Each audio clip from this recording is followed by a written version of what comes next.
Yan mga ka-maintenance. Magpapalit tayo ng breaker sa court ng panel.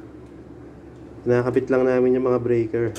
Para mamaya tatanggalin na lang namin yung luma. No? Ay ka muna, ay ka muna. Hello. Yan. Ngayon magkabit ng ng single phase breaker sa panel. Tanggalin mo lang yung mga screw niya.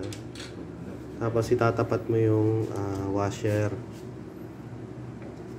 Yan, natapat mo sa butas. May thread naman yan eh. Kailangan, sigurado yung mahigpit yan. Kasi pag maluwag yan, masusunog yan. Bisan nyo raw dun. Bakit? Babaklasin ka namin April. Alin? Yung dun. Wakasin ka na. Matapos na Sir, to. ano pa kailangan resibo dun? Self-invoice? Service invoice. So. Hindi ba kinuha yung number?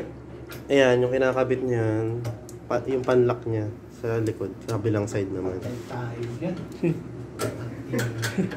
Tayo pala ng mga... Sir, ba't Hindi kasi marunong mag-assist kay Fernan eh. Hindi mo kinuha yung cellphone number, may number yun. Bigay mo na lang yung papel, tapos lagay mo yung sulat mo yung number doon.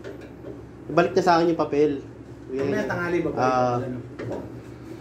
Ayan, panlock niya yan. Ayan, mga ka-maintenance.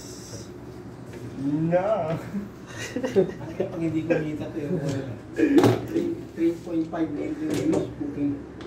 3.5. Baka 0.5 lang kasi dyan, views niyan. Huwag kayo maingay. Nag-aantay. Yung main natin, 60 ampere. Mga kalodi.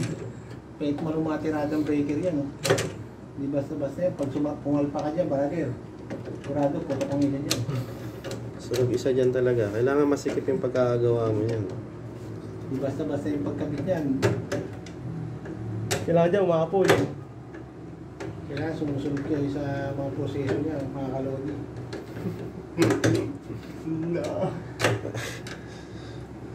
Babay ka na kasi mamaya magpapalit naman tayo ng breaker. Ay, ng Mga yung Pilipinas, mga kalodi, kay Saudi ang boy.